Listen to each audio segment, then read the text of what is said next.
E aí, de forma geral, para a gente contextualizar, o que são distúrbios emocionais? Então, os distúrbios emocionais, eles são basicamente as alterações que ocorrem no funcionamento da mente de um indivíduo. Então, o que era padrão agora deixou de ser padrão. E essa alteração, ela pode afetar o humor, o raciocínio, o comportamento, atitudes.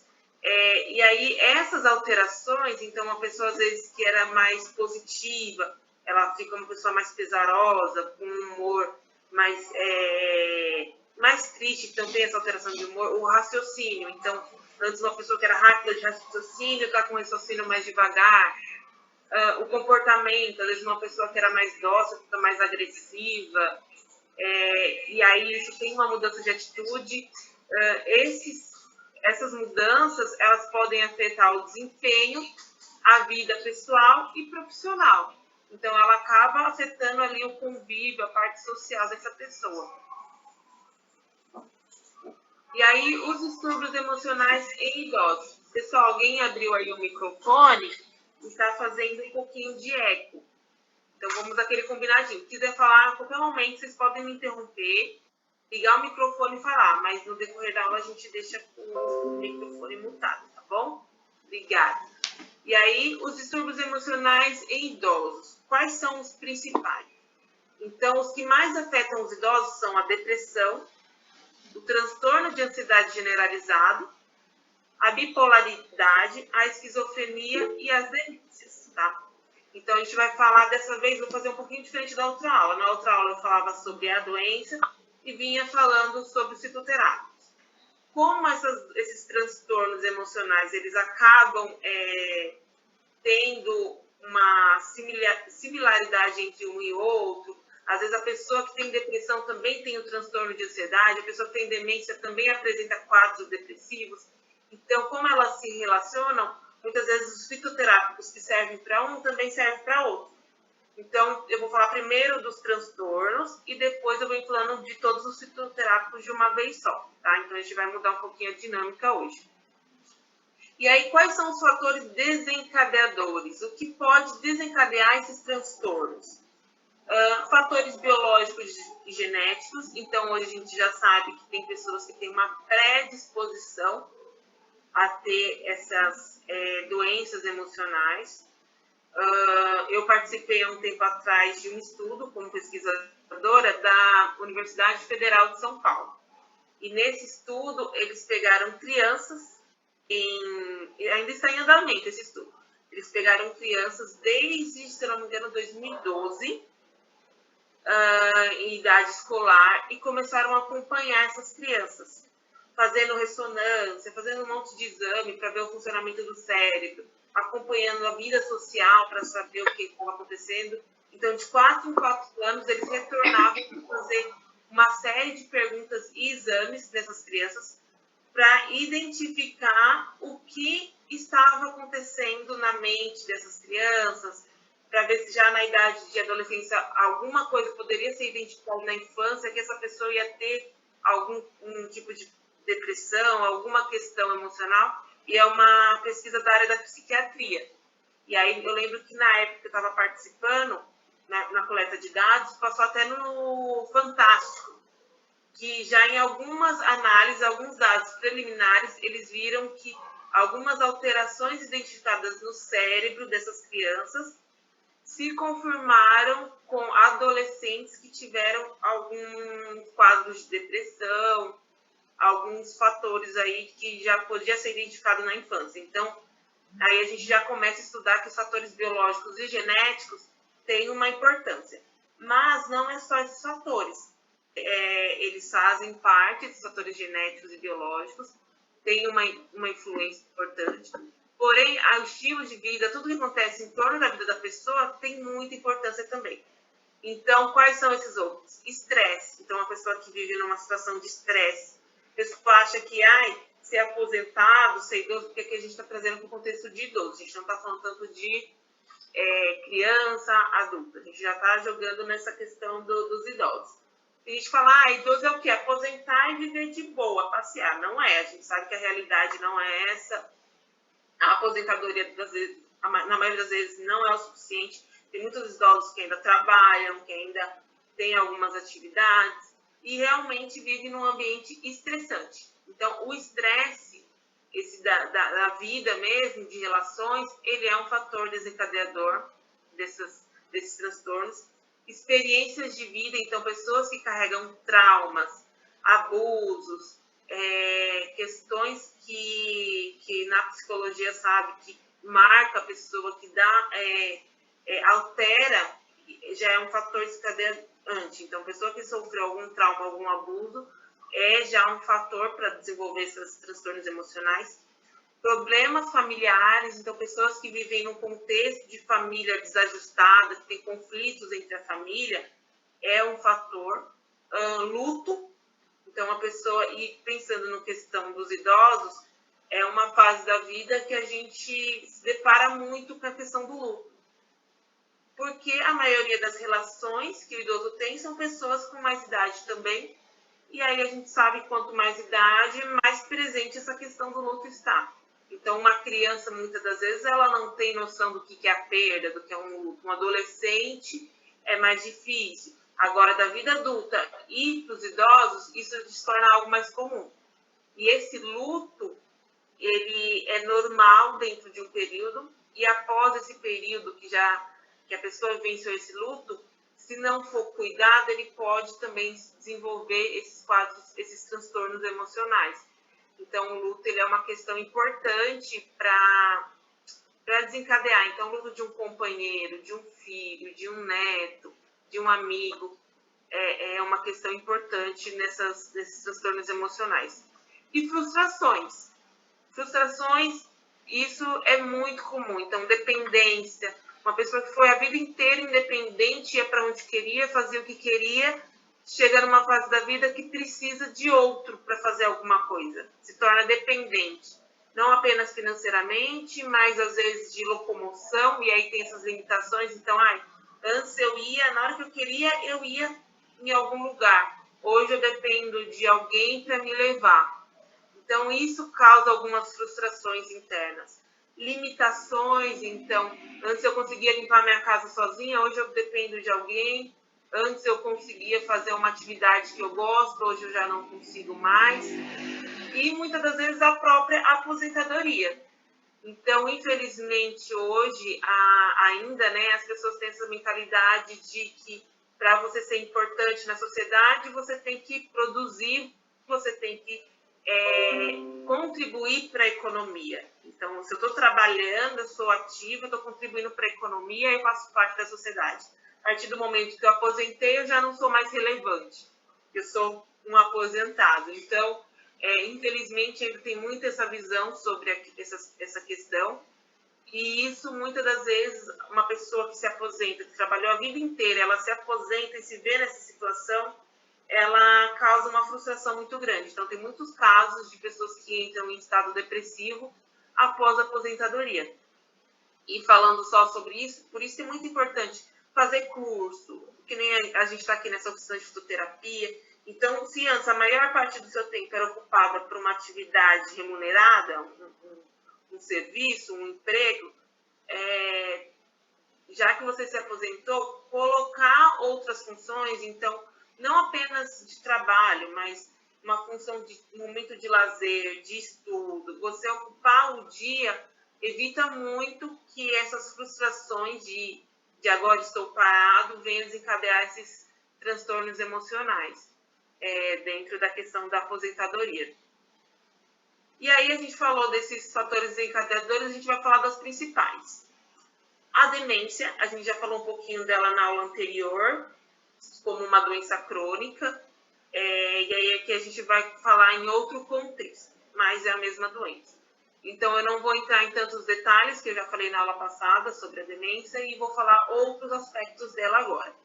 Então, as demências, ela é muito presente nesse processo, e aí é importante diferenciar que não é porque entrou no envelhecimento que vai ter doença, existe uma diferença sobre senilidade e senescência.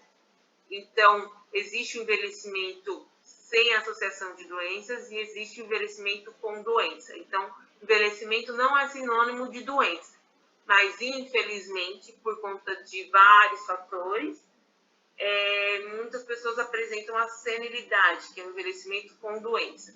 E a demência é uma dessas doenças mais comuns.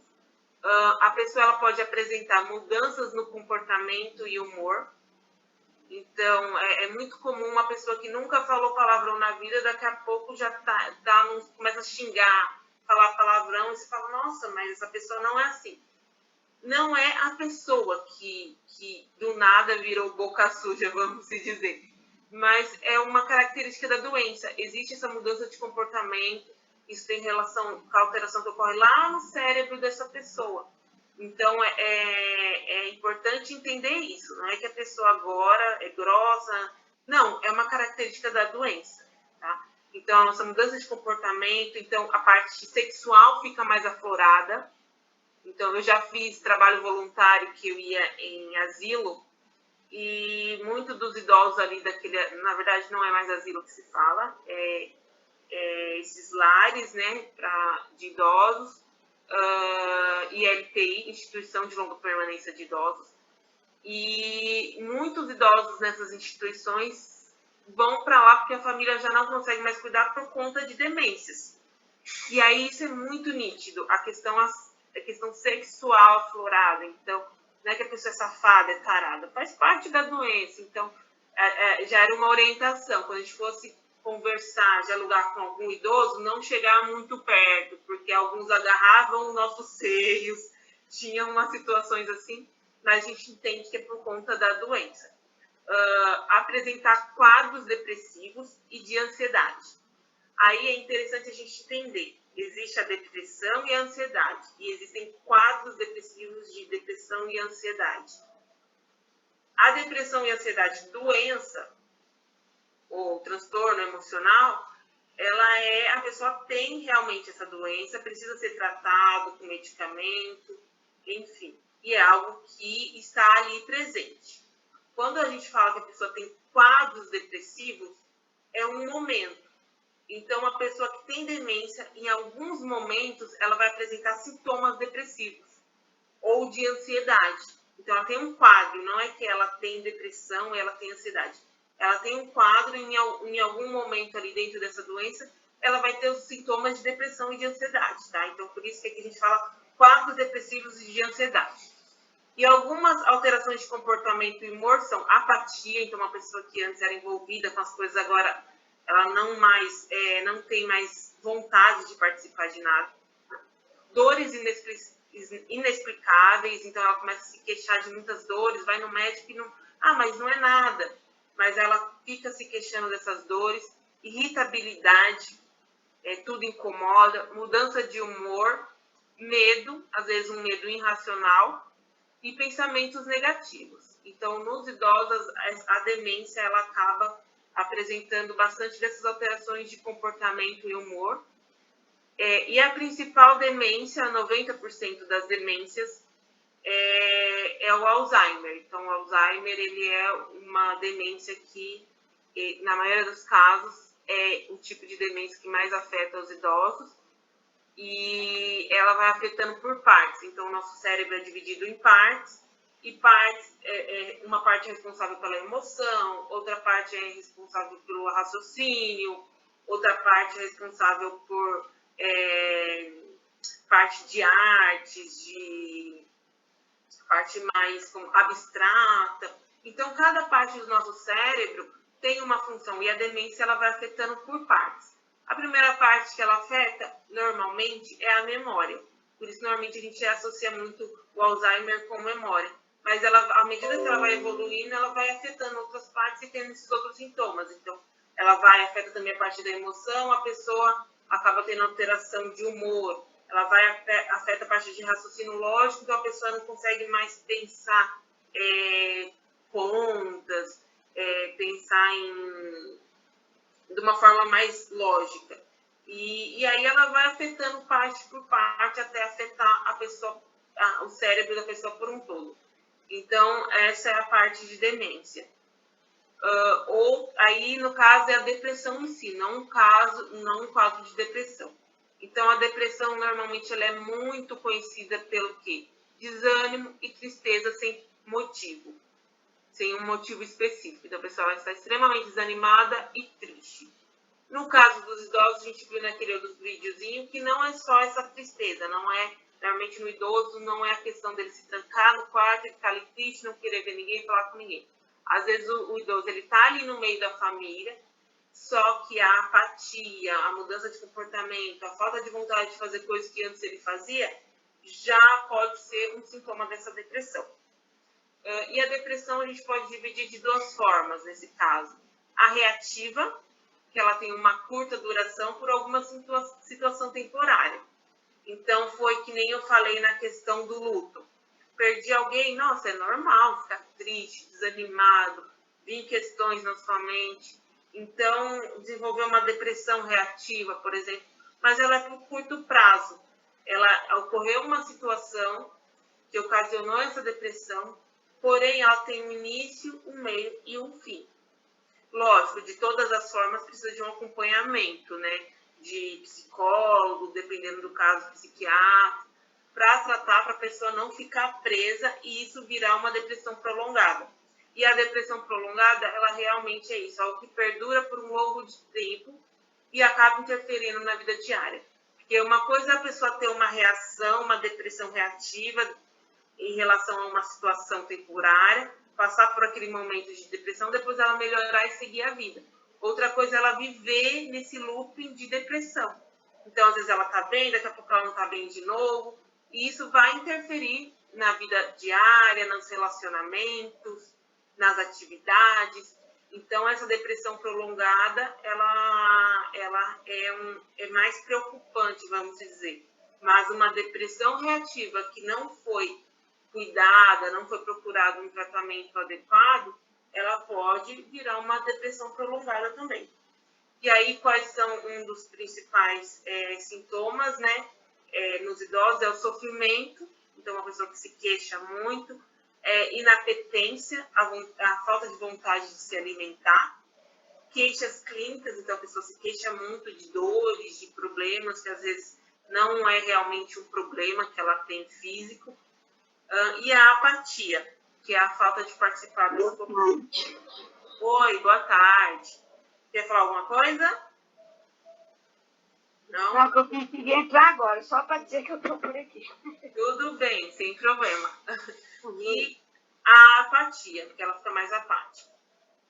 Transtorno de ansiedade. Então, o transtorno de ansiedade, ou transtorno de ansiedade generalizada, ela é um tipo comum que afeta as pessoas idosas e ela inclui sintomas como preocupação constante, nervosismo, tensão muscular, fadiga, irritabilidade e dificuldade de concentração. E aí, dentro desses sintomas físicos, a pessoa costuma ter, numa crise de ansiedade, sudorese excessiva, então ela transpira muito, o coração acelera, tem tremores, vertigem e sensação de desmaio. Então, a ansiedade, ela, por mais que normalmente a gente fala muito de jovens em ambiente de trabalho, ter essa ansiedade, mas os idosos, eles também têm essa ansiedade. E aí é algo muito complicado, porque a pessoa está ali no seu dia a dia, do nada ela tem às vezes sem um motivo em si, ela tem esse aumento da aceleração cardíaca, essa tensão nervosa, essa irritabilidade, e aí ela tem esses sintomas de ansiedade. O próximo é a bipolaridade. A bipolaridade, ela também é conhecida como uma doença maníaco-depressiva, é um transtorno mental que causa mudança no humor. E aí ocorre a alternância de episódios de euforia e de depressão, com um intervalo ali de normalidade. E o que é isso, euforia? A euforia é a pessoa estar extremamente alegre. E a depressão é extremamente triste. Então, ela não tem um equilíbrio. É normal na nossa vida, a gente não está sempre feliz, mas também a gente não pode estar sempre triste. A gente sempre tem aquele equilíbrio. Tem momentos que eu estou mais feliz, tem momentos que eu não estou muito legal, mas a gente fica alternando e isso é o normal. Agora, tanto o excesso para mais, o excesso de felicidade como o excesso de tristeza são transtorno. Porque a vida não é isso, a vida é um equilíbrio. Então, dentro da bipolaridade, a pessoa ela fica oscilando entre esses dois extremos. E isso afeta a vida dela como um todo. Porque no momento ela está feliz, daqui a pouco ela está extremamente triste. E é uma doença, né, que deve ser tratada também. Então, agora vamos para os fitoterápicos, que é a parte aí que a gente vai entender melhor, que é em relação à nossa disciplina. Os fitoterápicos, então, como eu disse, eu falei todos os transtornos emocionais primeiro, porque a gente vai ver que esses fitoterápicos eles vão servir para mais de um tipo de transtorno. Então, o primeiro é a erva de São João. Opa, passei sem querer. A erva de São João, ela também é conhecida como hipérico, hipericão, e também como alecrim bravo, hipérico, hipericão, e ela possui compostos antroquinosas, flavonoides, fluoroglucinóis. Então, esses são, lembram que eu falei, princípios ativos, os compostos que têm o efeito que a gente espera como uma planta medicinal. Então, esses compostos aí que eu falei, normalmente estão encontrados nas flores e eles têm um efeito que a gente pode comparar à fluoxetina. Então, a fluoxetina ela é um medicamento que é utilizado no tratamento de transtornos emocionais. E essa planta, ela tem essas substâncias que têm efeitos semelhantes à fluoxetina. Por isso que ela pode ser utilizada nesses transtornos. Então, normalmente, ela é utilizada no tratamento de depressão leve e moderada e tem efeitos colaterais. Então, quais são esses efeitos colaterais? Problemas gastrointestinais, como vômito, náusea, dor abdominal e diarreia. E ela, por ela ter uma potência forte, uma concentração forte, e ela ter gerar uma alteração no corpo bem acentuada, ela só é utilizada com prescrição de um médico. Então, não é um fitoterápico que você pode ir lá comprar na farmácia. Você precisa de prescrição médica para comprar.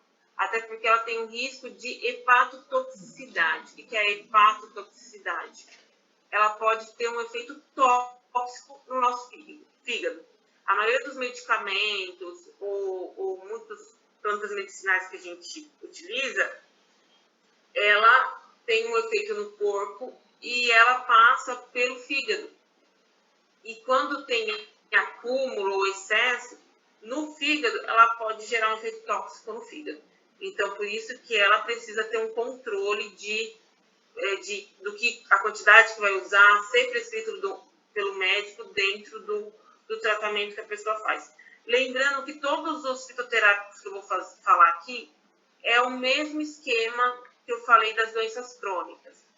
A pessoa precisa fazer, não adianta falar, tenho depressão, tenho ansiedade. Ela não pode se autodiagnosticar que está com depressão e ansiedade. Precisa passar por um médico para fazer o diagnóstico dessas doenças, desses transtornos, e fazer o tratamento. E dentro desse tratamento que a pessoa faz, esses fitoterápicos eles podem auxiliar no tratamento, tá? Então, isso daí é muito importante, porque às vezes a gente se autodiagnostica, nem sabe se tem mesmo, eu tenho sintomas. Então, fala que tem e começa a tomar medicamento. Não é o correto, tá? E aí, continuando falando da erva de São João. A parte utilizada dela, normalmente são as folhas, as flores e as raízes secas e frescas. A via de administração é oral e tópico, né? E é uso adulto, tá bom? A indicação terapêutica dela é estados depressivos e ansiedade leve e moderada, como eu disse. E ela também pode ser utilizada como cicatrizante, de forma externa, tá?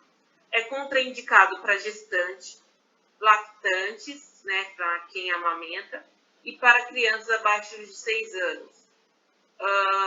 Interação medicamentosa, é importante. Pessoas que fazem quimioterapia, toma alguns medicamentos anticonvulsivantes, anticoagulantes, como a simvastatina, imunossupressores, fluoxetina, alguns outros antidepressivos, anticoncepcionais, aí, ó, antirretrovirais, ó, um monte de interação medicamentosa. Por isso que ela precisa ter prescrição médica, porque ela precisa ser analisado quem pode tomar, que medicamento a pessoa já toma, para poder encaixar, para ela realmente ser eficaz e não causar nenhum malefício. E aí, uma precaução é que deve-se evitar a exposição direta ao sol durante o tratamento. E aí, como que é a recomendação de uso dessa erva de São João? Como eu disse, é de prescrição médica exclusiva. Ela pode ser utilizada na forma de cápsula ou comprimidos de extrato seco.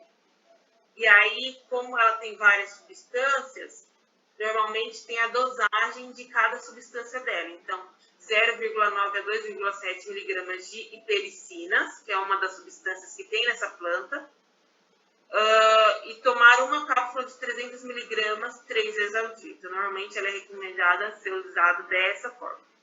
Ou a tintura de extrato seco. Então, na tintura de extrato seco é utilizado 20 gramas para 100 ml. E aí a pessoa usa 0,8 a 1,2 ml de tintura 3 vezes ao dia. Tá? A outra planta é a coroa dourada. A coroa dourada, também chamada de radiola rósea, também é conhecida como golden rot, ou raiz do rei. Ela é eficaz no tratamento da depressão porque ela vai agir lá no cérebro. Então, ela tem esse composto 5-HTP e ela age na produção de serotonina e noradrenalina. E aí é capaz de inibir essa MAO-A, essa parte aí que é mais fisiológica, que são isoenzimas. E aí ela estimula, agindo dessa forma, ela estimula a liberação de dopamina. Então, a ação dessa planta, é diretamente no cérebro. Ela vai agir fazendo com que o cérebro estimule mais hormônios de sensação de prazer, de bem-estar. Então, por isso que normalmente ela é utilizada para o controle de fadiga mental e atua como um antioxidante, antidepressivo e ansiolítico. Então, aumentando esses hormônios de prazer, de sensação de bem-estar, vai diminuir os quadros de depressão e ansiedade, tá? Existem efeitos colaterais, então os efeitos colaterais dela é irritabilidade, insônia, agitação, e aí o medicamento pode ser utilizado em pacientes com doenças de bipolaridade também. O próximo é a valeriana. A valeriana ela já é um pouco mais conhecida do que esses outros que eu falei. A valeriana ela é uma espécie tradicional indicada para casos de ansiedade e depressão leve. Ela deve ser usada sob prescrição médica, já que ela apresenta um maior número de contraindicações e interações medicamentosas. Tá? Então, ela é utilizada no tratamento de insônia, depressão, ansiedade, angústia, desequilíbrio do sistema nervoso, condições nervosas e frequentemente é usada em combinação com outros fitoterápicos. Então, ela pode ter associação com outros medicamentos. Em relação aos efeitos colaterais, ela pode ter pouco efeito colateral quando administrado dentro de uma dose adequada. Tá? E qual a parte que se utiliza? A raiz seca é mais comum de se utilizar, pode ser utilizado por via oral e para pessoas acima de 12 anos. Não é recomendado o uso diurno, porque ela deixa o reflexo mais lento. Então, ela vai dar essa sensação de sono, de peso. Então, normalmente deve ser usada com cautela em pacientes que exercem alguma atividade perigosa. Então, por exemplo, uma pessoa que trabalha dirigindo, se ela ficar com o reflexo mais lento, é perigoso no trânsito. Uma pessoa que trabalha numa atividade que precisa ter atenção, tem que ter cuidado na utilização desse fitoterápico. E aí não é recomendado o uso diurno, porque ninguém quer ficar sentindo sono durante o dia. Então, normalmente ela é usada mais à noite, porque é o horário que a gente vai se deitar e dormir mesmo. Então, por isso que ela vai ajudar até na insônia, porque ela vai dar mais sono. Interação medicamentosa. Álcool, então bebidas alcoólicas, barbitúricos, anestésicos, benzodiazepínicos e outros medicamentos depressores do sistema nervoso central. Então, ela tem interação com outros antidepressivos. Por isso que, eu até falei aqui, deixa eu ver se eu falei mesmo, que ela tem muita contraindicação, então ela deve ser usada com prescrição médica, porque ela tem muita interação com esses outros medicamentos. E ela é extremamente contraindicada com gestantes, lactantes, em crianças menores de 3 anos. Muitos fitoterápicos, de forma geral, é restrito para esse público, porque é um público que é bem complicado de, por exemplo, se você tem um efeito colateral em uma gestante, você pode afetar o desenvolvimento do feto.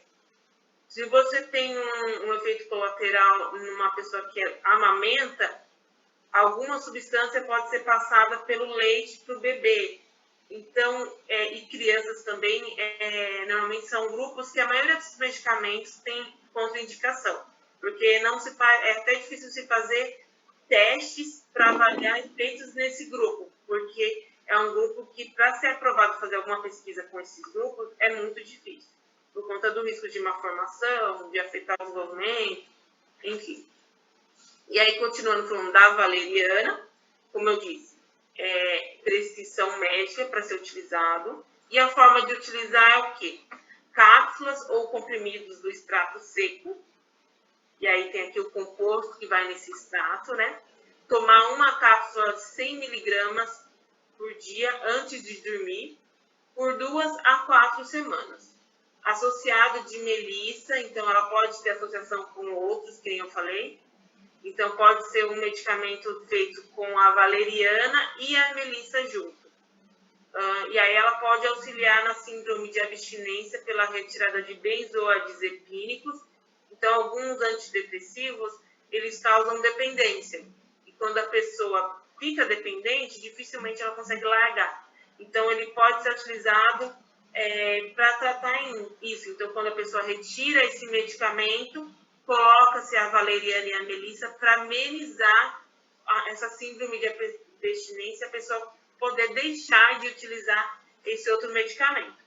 Então, a valeriana ela tem menor potencial de adicção que esses benzodiazepínicos e diretamente deixa o sono após seu uso, preserva a fase REM. O que é isso, a fase REM? Quando a gente dorme, tem uma fase de sono profundo.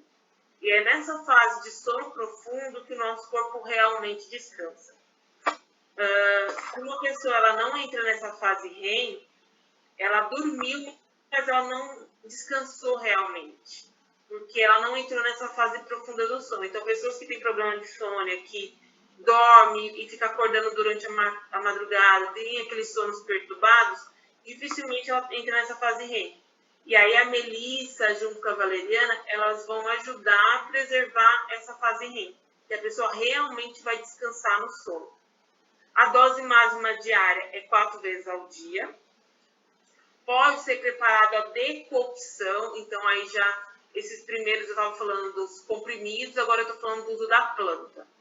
Pode ser feita a decocção com a raiz, de 1 a 3 gramas e 150 ml de água, e tomar antes de dormir. E pode ser feito uso também de tinturas. Então, 1 a 3 ml diluído em 75 ml de água e tomado antes de dormir também. Então, a gente falou da valeriana, agora vamos falar da flor de maracujá. Muitos dos que eu estou falando aqui, eles são sedativos, calmantes. Então, estou falando agora da flor de maracujá, daqui a pouco eu vou falar da camomila, que são considerados plantas calmantes. E aí, por ela ser calmante, ela consegue amenizar essas questões da ansiedade, da depressão, tá? Então, a flor do maracujá, então, quando eu estou falando aqui desse efeito, mesmo falando da planta, aqui eu sempre apresento a planta e e o medicamento fitoterápico, né? No cantinho aqui da tela. Quando a gente fala da flor de maracujá, muita gente fala, tomar um suquinho de maracujá é bom. O suco de maracujá, ele tem até um pouco da propriedade, mas aonde se concentra mais essa propriedade sedativa é na flor do maracujá. Então, a flor do maracujá que normalmente se utiliza como planta medicinal, tá? Então, não é o suquinho do maracujá. Então, a flor do maracujá, também conhecida como passiflora, aqui eu estou falando da incarnata, mas tem outras variações, né? Dependendo do tipo da planta, mas que fazem parte da mesma família, do maracujá. Tem como princípio ativo flavonoides, C-glicosídeos, alcaloides e vários outros, que têm efeitos sedativos, calmantes e soníferos. Então, né, por ter esse efeito sedativo e calmante, ele vai ajudar nesses problemas, nesses transtornos emocionais. Mas também tem seus efeitos colaterais, que é a fadiga, náusea, vômito, cólica e sonolência. Normalmente, quando eu falo de efeito colateral, não é que todo mundo que tomar vai ter esses efeitos, mas são efeitos que podem acontecer, tá? Também pode ocorrer o aumento da sonolência quando houver a ingestão de bebidas alcoólicas e outras drogas. Então, tem que ter cuidado aí com, lógico, bebidas alcoólicas é algo que a gente já restringe, mas utilizando outras drogas, não estou falando de droga ilegal, estou falando de droga legal, que são os medicamentos. Então, dependendo com o outro medicamento que ela é associada, ela pode aumentar essa sonolência. Altas doses desse fármaco pode ser administrado com outros tipos de medicamentos, como antiproprietário, anti-inflamatórios, não esteroidais, e podem provocar hemorragias. Então, isso é a interação medicamentosa. A gente não pode utilizar alta dose da passiflora, né, junto com esses medicamentos, porque ele pode ter esse risco de dar hemorragia. E aí, como que é utilizado? Pode ser utilizado as folhas secas, então, eu falo aqui da flor de maracujá, mas as folhas também têm essa propriedade. A via de administração é oral e acima de 12 anos. E ela é indicada no tratamento de ansiedade leve e moderada, insônia, irritabilidade, calmante leve. Aí tem aqui um efeito de que pode ser utilizado um copo do suco de 3 a 4 vezes ao dia para adultos e 3 a 5 vezes ao dia para adolescentes. Mas só que foi como eu falei, é uma dose muito baixa. Então, para a gente ter o efeito mesmo sedativo no tratamento de ansiedade, de insônia até que vai, mas ansiedade, ser calmante mesmo, é a droga mesmo, o medicamento fitoterápico. Esse in natura do suquinho, como eu falei, ele é só um efeito assim leve, tá? Então, não é realmente o efeito principal que pode ter esse fitoterápico. Então, para ter um efeito melhor, é o que? Cápsulas da droga vegetal, equivalente de 30 a 120 miligramas de flavonoides, expressos em vitripsina, e aí é tomado, então, uma cápsula de 1 a 4 vezes por dia. Então, eu coloquei até aqui um medicamento, nesse que eu coloquei tem 260 miligramas, é uma dose até um pouco mais alta. E aí é uma cápsula de 1 a 4 vezes por dia. Por ele não ter tantos efeitos, tomando, lógico, cuidado, como eu falei, com a associação com aqueles outros medicamentos que podem causar hemorragia, ele não precisa de prescrição médica, tá? Então, você pode comprar sem a prescrição médica. E aí, ele pode ser utilizado na forma de tintura 20%, 0,5 a 2 ml, 3 vezes ao dia. E aí, vamos falar da melissa agora. Então, a melissa também é muito conhecida como a erva cedreira. Ela é rica em taninos, flavonoides, pode ser feito óleo essencial, que é utilizado também, e pode ser utilizado na forma de infusão, de chá. Essa planta é capaz de reduzir os níveis elevados de estresse, ansiedade, tensão e insônia. Então, ela pode ser utilizada no tratamento para controlar crises nervosas, taquicardia, que normalmente dá no transtorno de ansiedade generalizada, melancolia, que é aquela tristeza, histeria e ansiedade. Ele é isento de efeitos colaterais, que é um ponto legal. Ele aumenta o apetite, então tem que ter atenção, porque uma pessoa que já tem problema com compulsão alimentar, comer em excesso, tem que ter cuidado, porque ele aumenta o apetite. E ele também pode causar tontura e sonolência, por conta mesmo do efeito dele de reduzir a insônia, a ansiedade, então ele deixa a pessoa mais sonolenta. Quais são as partes que podem ser utilizadas? As folhas e os ramos frescos e secos. Então, a indicação terapêutica dele é ser utilizado como ansiolítico, né, no tratamento da ansiedade, como um sedativo leve, antiespasmódico. O que é antiespasmódico? Espasmos são contrações involuntárias. Então, sabe quando a gente tem aquela dor de barriga e aí tem aquela cólica intestinal? A cólica é um espasmo, é o intestino ali se contraindo estimulando a evacuação numa dor de barriga, por exemplo, numa diarreia. Então, quando eu falo que é um antiespasmódico, ele tem o efeito de tirar essas contrações involuntárias, como de cólicas intestinais. Ele é utilizado no tratamento de ansiedade leve, insônia, dispepsia e também até no vírus das herpes simples, tá? Via de administração pode ser oral e para acima de 12 anos. E é contraindicado em quem tem hipotiroidismo e quem tem hipotensão arterial. Por que na hipotensão arterial? A hipotensão arterial é o contrário da hipertensão. Na hipertensão a pressão é alta, na hipotensão a pessoa ela já apresenta a pressão baixa, abaixo dos níveis normais. Então, você tomar um fitoterápico que vai baixar ainda mais, então a gente viu aqui quais são as funções dela. Ela diminui o nível de ansiedade, estresse, tensão, insônia. Então, ela consegue diminuir também a pressão. E aí, se a pessoa já tem a pressão baixa, vai cair demais, a pessoa pode passar mal. Então, não é indicado em quem tem hipotensão. E aí tem uma interação medicamentosa que é com substâncias hipnóticas e sedativas. Então, se a pessoa já faz uso de algum outro sedativo, tem que ter atenção porque ela tem interação com esses outros medicamentos. A forma de uso dela pode ser feita de infusão, então você pegar 1 a 4 gramas da folha seca em 150 ml de água fervente e tomar de 2 a 3 vezes ao dia. Também pode ser utilizado na forma de cápsulas e comprimidos do extrato seco, que é em torno de 60 a 180 miligramas do princípio ativo dela, e utilizar uma cápsula 2 vezes ao dia. Também pode ser utilizado na forma de solução oral da Melissa, que é igual essa imagenzinha que eu trouxe, que não é comprimido, é forma líquida. E aí 46 miligramas do produto por ml. E aí pode ser usado de 10 a 20 ml 3 vezes ao dia. Pode ser utilizado na forma de tintura 20%, de 2 a 6 ml da tintura, diluída em 50 ml de água e tomar isso de 1 a 3 vezes ao dia.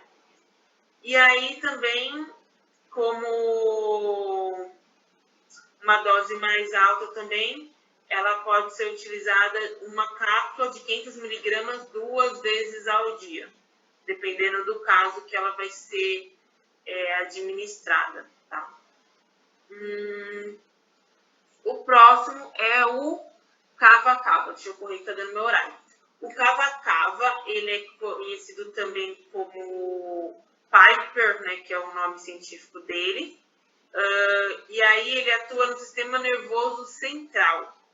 Então, esse daqui, ele precisa ter muito cuidado na hora de consumir. Ele é interessante, ele ajuda bastante, mas não pode ser utilizado de forma indiscriminada, porque ele vai agir direto no cérebro e ele pode ter interação com outros medicamentos e ter um efeito tóxico. Então, por isso tem que ter cuidado na utilização dele. Ele tem essas substâncias que cavalectonas ou cavapironas, que apresenta uma ação farmacológica ansiolítica, então ele vai tratar a ansiedade e ser sedativo. E aí ele pode ser relacionado no tratamento de depressão. Então ele pode ser utilizado para promover bem-estar, reduzir a ansiedade, reduzir a fadiga, e usa somente com prescrição médica, por conta desse efeito que ele tem no cérebro.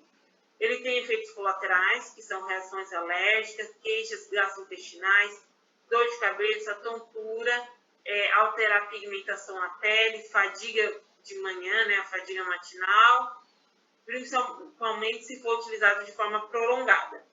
E ele é restrito a pacientes com problemas hepáticos. Então, quem já tem algum problema de fígado, ele é restrito, não pode utilizar. E gestante também não pode utilizar esse fitoterápico. Isso. Aí a camomila. A camomila também ela já é bem conhecida por ser sedativa também. E aí ela tem substâncias, né, que vão diminuir os níveis elevados de cortisol e adrenalina. Cortisol ele é relacionado ao estresse. Quando a gente está em estresse, em uma situação de estresse, a gente aumenta a produção do cortisol. Então, e esse cortisol ele vai ter uma série de reações negativas no nosso corpo por conta do estresse. Tá? Então, lembra que eu falei nos gatilhos para ter esses transtornos emocionais? O estresse era um deles. E o estresse, ele é um deles porque ele causa o aumento do cortisol. E a camomila, ela consegue diminuir esse cortisol. Então, ela é utilizada no tratamento da ansiedade, sintomas depressivos, e também é um agente microbiano, tá? Os efeitos colaterais, ela pode ocorrer hipersensibilidade a demais componentes da fórmula, então a pessoa pode ter uma reação aí, porque ela tem esse metilparabeno e propilparabeno, e aí ele pode ter essas reações de forma tardia. Então, depois de utilizar, depois de um tempo, ela pode ter reações como dermatite de contato, eczema, durante o tratamento, tá? Então, não é todo mundo, mas pode acontecer. A parte utilizada é a inflorescências secas. A indicação terapêutica é o uso externo para afecções bucais e de pele. Então, como eu falei, ele é antimicrobiano também, então ele pode ser utilizado para infecções bucais, de pele. E o uso interno, que aí vai ser o uso ansiolítico no tratamento desses transtornos emocionais. Então, ele também é antiespasmódico, que eu falei, na contração involuntária.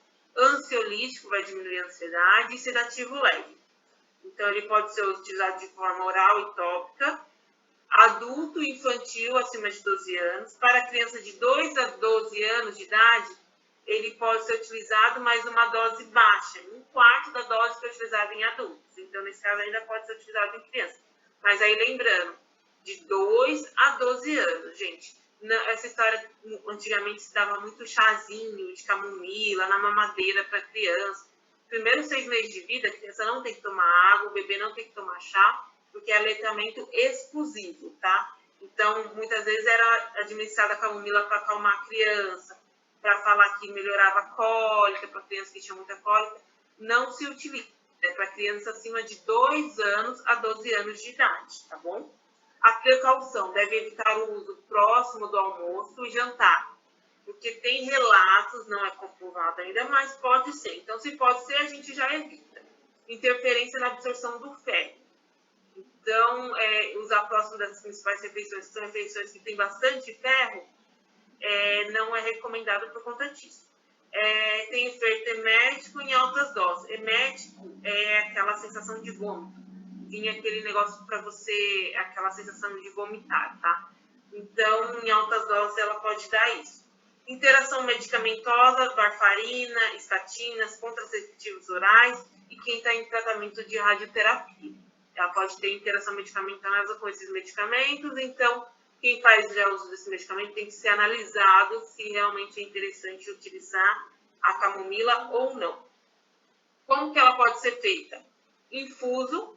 Então, uso interno de 3 gramas da imunofluorescência seca, dessas flores secas, em 150 ml de água fervente, e ser tomado de 3 a 4 vezes entre as refeições, tá? Não no horário da refeição.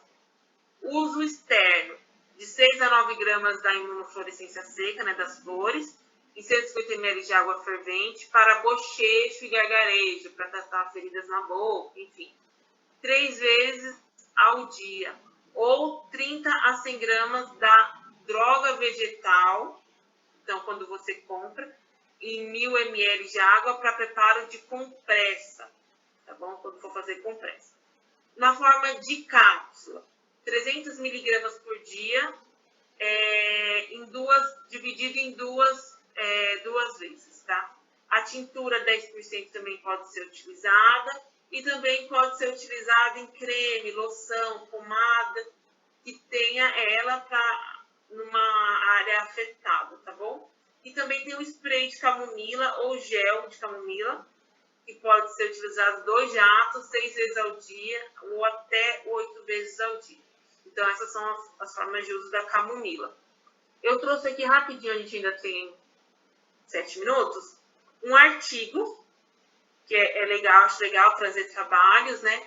Então, esse artigo é de 2022, ele é bem recente. E nesse artigo, o que os autores fizeram? Eles compararam o uso de medicamentos sintéticos, que são os tradicionais, né? Comparado com tratamento natural e tratamento de doenças psiquiátricas. E aí, o que eu trouxe aqui esse quadro, que é desse artigo, que é o quê? Eles pegaram uma indicação para o tratamento de doença. Então, por exemplo, transtorno esquizoafetivo. Então, uma pessoa que tem esquizofrenia, vamos supor.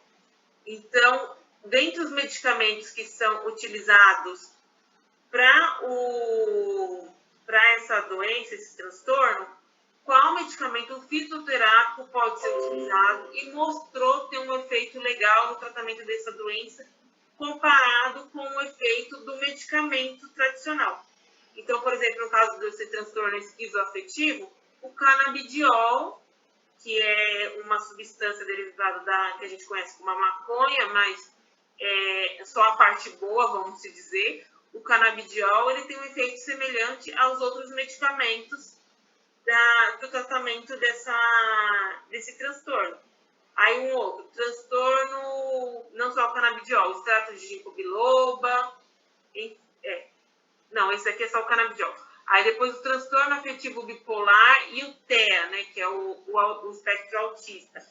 O ginkgo biloba, o extrato de Watenia, o canabidiol, o extrato do chá verde. Então, aí a gente já tem outros fitoterápicos que têm efeitos semelhantes aos medicamentos tradicionais para o uso desses outros transtornos. Para depressão, a gente tem a erva de São João, que eu falei, a raiz de ouro, que eu também falei, o ginseng coreano, a lavanda, a gente já tem outros fitoterápicos. Então, o que é interessante nesse trabalho? Eles pegaram e ficaram comparando o medicamento tradicional com o fitoterápico. E aí eles concluíram que os fitoterápicos eles vêm ganhando um espaço como um recurso terapêutico no controle dessas doenças. E ele pode ser utilizado isolado ou juntamente com outros fármacos sintéticos, né? E proporciona uma melhor efetividade ao tratamento, além de menores efeitos adversos. Então, a gente sabe que os medicamentos sintéticos eles têm muitos efeitos adversos. E, às vezes, um fitoterápico tem menos efeitos colaterais do que o uso do fármaco sintético. E aí, esses produtos normalmente não são muito utilizados pelo sistema público de saúde, mas eles vêm trazendo esse trabalho mostrando como é importante esses medicamentos, que seria interessante se aumentasse o consumo desses fitoterápicos. Então, aqui eu vou parar minha apresentação, gente. Então, era isso. A aula de hoje era para trazer